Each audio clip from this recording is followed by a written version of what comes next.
Hello everyone, in this video I'll be showing you a Monster Slayer Ranger build in Baldur's Gate 3. This is a mod that comes from the 5e Ranger Subclass Combined mod made by Sumradagnoth here. And the Monster Slayer, my favorite ability about it is it gets a counter spell, but it also gets an ability if you're forced to make a saving throw, you can attack the target, and if the attack lands, you ignore that spell or whatever was cast towards you. It's an incredible subclass and really fun to play. I'll be breaking down the full level 20 build for this. If you're only level 12, that's fine too. I'll just talk about those changes as well. But we're going to start off with the Ranger here.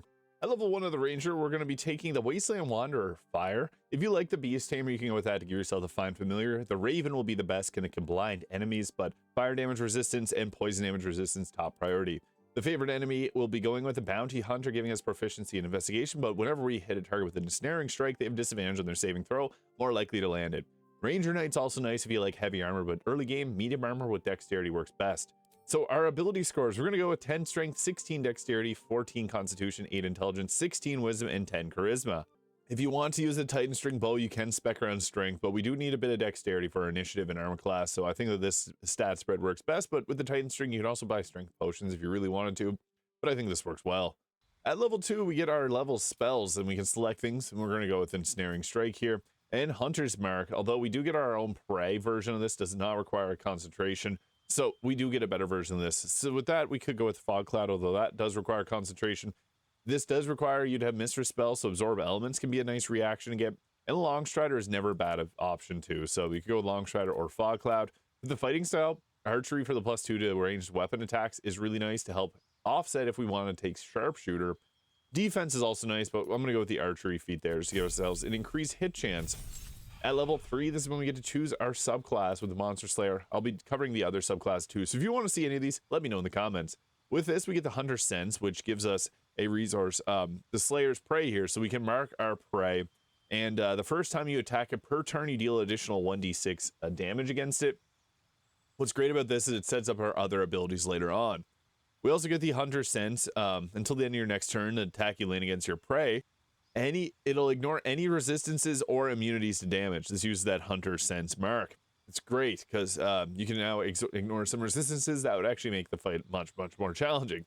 We're also going to take another spell here. You can take Hunter's Mark, I guess, if you wanted to have two different options to apply on enemies. They both require a bonus action, so that is an option you can go with. The Ranger eats up its bonus actions often with Ensnaring Strike and Hail and Thorns, also using that very useful bonus action. At level 4, we can take a feat. Ability score improvement on our dexterity is a great choice. Alert for the +5 initiative to make sure we go first and ensnare a crucial target works well. I also like if you're using crossbows, the crossbow expert feat, because this will give you the ability to attack at melee range. And sharpshooter, although it's a little early to take sharpshooter, this does give you +10 on your ranged weapon attack, so that's very useful. I'm going to go with the alert feat, as this is extremely useful to get early on. Level 5, extra attack. We also get see invisibility. You'll be able to see visible targets. This is a useful spell to have for certain sections in Act 3 as well. And we get access to one of the best spells for crowd control, Spike Growth. So they will take a 2d8 of 2d4 of piercing damage every time they move within it, and it makes it difficult terrain. This is super useful. I would recommend grabbing that. At level 6, we get to take another favorite enemy. We can go with Ranger Knight now to get heavy armor. That's really the best one that we got there. And the Wasteland Wanderer Poisonous. Poison damage is pretty common as well in the game. Level 7 gives us a subclass feature, Supernatural Defense. Whenever your prey forces you to make a saving throw, and whenever you make an ability check to escape a target's grapple, you can add a 1d6 to your roll. So a 1d6 against a saving throw, that's massive. I don't explain that one. That one's good. We also can take the Silence, as we're a Monster Slayer, but we can also be a Witch Hunter style build, so we can shut down spellcasters too. That's an option. Level 8 gives us the Land Stride, no longer getting slowed down by difficult terrain. We also get to take a feat here, and I would recommend going with a ability score improvement to dexterity at this point. We'll take Sharpshooter a little bit later on. Level 9 gives us Remove Curse. That's pretty nice. And we also get access to level 3 spells with Lightning Arrow, Plant Growth. Plant Growth is great because it doesn't require concentration, and it's going to quarter movement speed of enemies. But Lightning Arrow is just a good choice to have as well. At level 10, we get to Hide in Plain Sight, +10 to stealth checks, and become invisible, as long as you're standing still until long rest. We're also going to take another favorite enemy. At this point, it's really whatever you prefer, Sanctified Stalker, or whatever proficiencies you need, Arcana, or the religion there. And we'll just take the Wasteland Wanderer Cold. It's nice to have that cold resistance, as Cone of Cold will start to pop up and actually bite us pretty badly. Level 11, Mage User's Nemesis. So as I mentioned, we're kind of a mage hunter. That's why we took Silence earlier. Nullify a creature spell as a reaction. The creature must succeed a wisdom saving throw or they'll be counterspelled. This is interesting because it doesn't require our spells, but on the flip side, the enemy can resist that wisdom save. So kind of it's a riskier choice, but it's a cool one and very useful to have. Makes the ranger much more powerful. We'll also take Conjure Barrage here, as this can actually be sometimes useful to hit in a large area of effect. At level 12 here, we can take another feat with an ability score improvement to dexterity being good. But at this point, we can also go with Sharpshooter, -5 to attack rolls, +10 to damage. That's good. Increases our damage like a lot. So we'll go with that. And it applies an arrow of many targets. At level 13, we get Banishment, which is nice to get. And then we also take another spell. Unfortunately, we don't get any higher level spells with this. But we can even go with something like Summon Fae here, which is a nice spell to have. Water Walk, I mean, even a choice, or Venomous Barbs. Even Flame Arrows is kind of nice. Does require concentration when you do fiery attacks as bonus actions. We're going to go with the Summon Fae there. Into level 14, we get another favorite enemy, so we can go with the Arcana checks here. Either of these really True Strike's the worst spell in the game. Don't take that. Level 15, we get the Slayer's Counter. This is huge. When the target of your Slayer's prey forces you to make a saving throw, you can use your reaction to make one weapon attack against the quarry. If the attack lands, your save automatically succeeds in addition to the attack's normal damage, which is crazy. So free attacks, and it can end up damaging the enemy and stopping the spell with concentration, or the spell from hitting you with the saving throw being canceled. We'll take Plant Growth here at level 15. You can also take the Hail of Thorns if you really want that, or any of the spells there. There's nothing super necessary. We already got what we need. Level 16, Extra Feet. And at this point, we can go with the Crossbow Expert. So whenever you make melee attacks at melee range, attacks you don't have disadvantage. So now, if we were to use crossbows, we can do attacks at close range, which works great with a ballast armor. If not, take an ability score improvement on your dexterity. I just think that this works very well together. Level 17 gives us Hold Monster, one of the best spells in the game. And then we can take another spell from here. It's really your choice. Protection from energy, I guess, if you wanted extra resistance to like lightning or something. Level 18, you can replace the spell if you so choose. Level 19 gives us another spell, and at this point, I mean, greater, lesser restoration, or even a heal could be okay. And then for the feat, we already got Alert, we got Crossbow Expert, we got Sharpshooter. We can finally max our dexterity at 20. This gives us the highest possible armor class with this. And level 20, just extra health. You can also take the Tough feat for the extra health. It'll be 40 extra health at level 20, so much more survivability. This outfit is also the Hunter outfit by Ren, ported by Eclipse. It's now on PC. Maybe come to console someday. Don't know if you're a console watcher, but we'll have to wait and see. But I'll show you the gear now.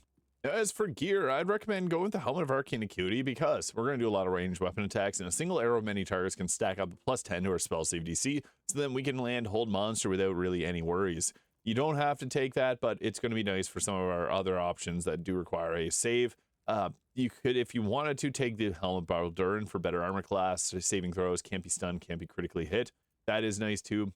Or really personal preference if there's something else that you enjoy using, like the Assassin Ball Cowl, or even early game if you wanted to go with the Haste Helm for the +3 to momentum, which gives you an additional 4.5 meters of movement speed.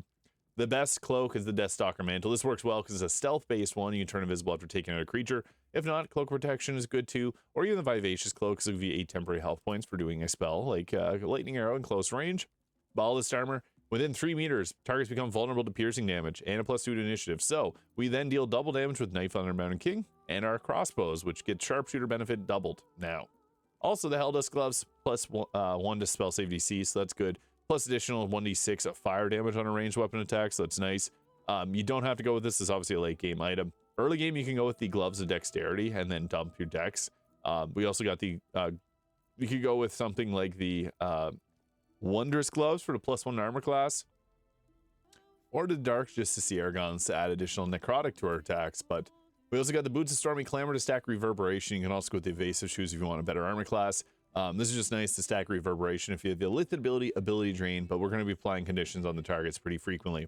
Also, the Knife of the Undermountain King is going to give us increased critical hit chance, so that's really good. Cody's Walking Fortress for better armor class. Also have the Hellfire Hand Crossbow and the Fire Stoker, so we can use stealth to give ourselves burning, and then this will deal additional damage on burning targets, so these work together very well. And the Fire and Acid damage also kind of burns. It's cool. And that's caused by the Caustic Band, which I think is one of the best, because this will just flat out add 2 damage every time we do an attack. Arrow of many targets counts. You can also go with Crusher's Ring for the increased movement speed. In addition, we could also go with something like the Strange Conduit Ring and hold a concentration on Spike Growth and then deal additional psychic damage with our attacks. So if you don't care about that, you can pop the Strange Conduit Ring, take off the Ring of Protection there, and then we also get the Amulet of Greater Health for better Constitution, 244 health. Although there is other options if you wanted to go with like the Psychic Sparks or another magic missile. Not super useful, but the Parry After Wound Closure is a good choice too if you want to go with something to give yourself more healing. And even the Spell Savant Amulet will give us an extra level 2 spell, which is nice. We only got 3 of them, so it gives us an extra. So I'll show you what this looks like in combat. Also, using the Summon Fae, we can use the Fuming to get ourselves this Blink Dog Spirit, which I think looks really cool. Now, when it comes to combat, we do have some great crowd control options that we do want to set up pretty early on. Hold Monster is always nice if we get the Arcane Acuity going up, but we can just go with a good old-fashioned Spike Growth here to hold down a difficult terrain in a large area too, and this will give us that concentration that's going to give us additional damage on our attacks. You can see that 1d4 Psychic is added to our attack here. Now, what we do best is applying our Slayer's Prey, so this will designate a creature as our target. I always recommend doing this on a spellcaster if possible, so anyone that's going to be a high priority spellcaster, that's going to be the best choice for your Hunter's Prey. So we can apply that there, because then you can also, you see there we got the reverberation for the Boots of Stormy Clamor, but we can also get in close range and apply our vulnerability to the Aura of Murder, which will give enemies that extra damage on our attacks. And what we're going to want to do if we got that applied is the Arrow Many Targets here with Sharpshooter is going to apply extra damage on, and it's going to rip through them. So you can see that there. Boom, 50 damage. All those extra damage riders are nice too. That just drops them. But we want to attack our Hunter's Prey. So that's what we're going to do for our next action there. And hopefully remove them. We got advantage thanks to the... that was enough to take them out. We got advantage from the Knife of the Underbound King too, which is kind of funny how that works. But yeah, we were able to take out our prey, so that's perfect. And then we got ourselves Arcane Acuity up to +10. So Ranger spell save DC is now 28. So what's great about that is you can then land Hold Person, and it's very likely to, or Hold Monster, and it's very likely to land. So yeah, the Slayer's Prey is nice because it's going to shut down. We end up removing our prey, unfortunately, too quickly, but to be able to get the counterspell off against them, but or too quickly to get that attack off against them if they do it forces us to do a saving throw. And for our Blink Dog, it's got a bite attack and also got a multi attack there. And the Fuming, surrounded by a Silver Mist, the Fae teleports to an unoccupied space they can see and become Fuming. So we can use this to close the gap on an enemy there. So boom, teleport ourselves in, and we're now Fuming here. So whenever the dog is Fuming, it gets advantage on its next attack roll. So then we can go ahead with a multi attack here. So boom, we'll try to get this one off, and we were able to take them out, which is perfect, and a little extra force damage. So nice. And here we got the Magic User's Nemesis, which can stop a spell from being cast. This user reaction, also Psionic Dominance, probably the better choice here because they can succeed on the Wisdom saving throw. We're going to try it, and we were able to protect our team. Perfect. That's exactly what we want. So it doesn't have to be our prey. The prey will actually get the attack one where they force us to make a saving throw, and we just make an attack against them. But now we got a, I can't make it past this difficult terrain. So this is the tough part. We got to think about what we're going to want to use. We can go with like a Hold Monster since we're not going to be able to run through that. And I typically recommend it on a character that's like the one that just try to command us. So we'll go with that. We got the Hold Monster off. Perfect. So attacks at close range will be criticals. Unfortunately, I can't make it in there. But Arrow Many Targets is really our best friends. And that one didn't actually chain tomorrow. And Snaring Strike's nice, but that does take our bonus action. So we can go ahead by applying the Slayer's Prey on another target here. This one is the most health, so we'll go with that. It's got reverberation too, and then we'll finish off with an Arrow of Many Targets just to go blast between them. That was a nice amount of damage spread between them. Perfect. It's our prey. We can then use our Hunter Sense if they have any immunities or resistances, and that's going to help us overcome that. So let's show off the Hunter Sense here. It's not going to make the most sense to use it. Cool VFX here, so it's going to focus in on them. They got hit with reverberation too, which is kind of funny because it's another condition, so they got knocked prone thanks to the Boots of Stormy Clamor. But we're now going to ignore any resistances they may have, so then you can feel free to go ahead with some of your spells that may normally not do the same amount of damage. Something like a chain or a lightning arrow there if you want. I'm just going to use that for the purposes of showing that off. But yeah, and then we do have our bonus action left. We can go with a bonus action offhand attack, which is not a bad option, especially if we can get close range and stack up that nice. That's crazy. Wow. I thought it was 146. It was 14 psychic damage plus a 6 from Call of Week. So that's from our ring. there, and then the extra damage from our other items. Critical hit, 36 piercing damage. Yeah, that was pretty crazy. And they still haven't succeeded on their saving throw against the hold monster, which is perfect. So then we can go ahead with something like an ensnaring strike. Normally not something we'd be using, but we'll go ahead with it there. Boom, and that was enough to take them out. So turn us invisible too. That is the Monster Slayer Ranger mod by Sumradagnoth, the 5e Ranger subclass combined. Let me know which subclass mod you want to see a build for next in the comments. Hit the subscribe button if you enjoyed this video, and I hope you have an incredible day. We'll catch y'all in the next video.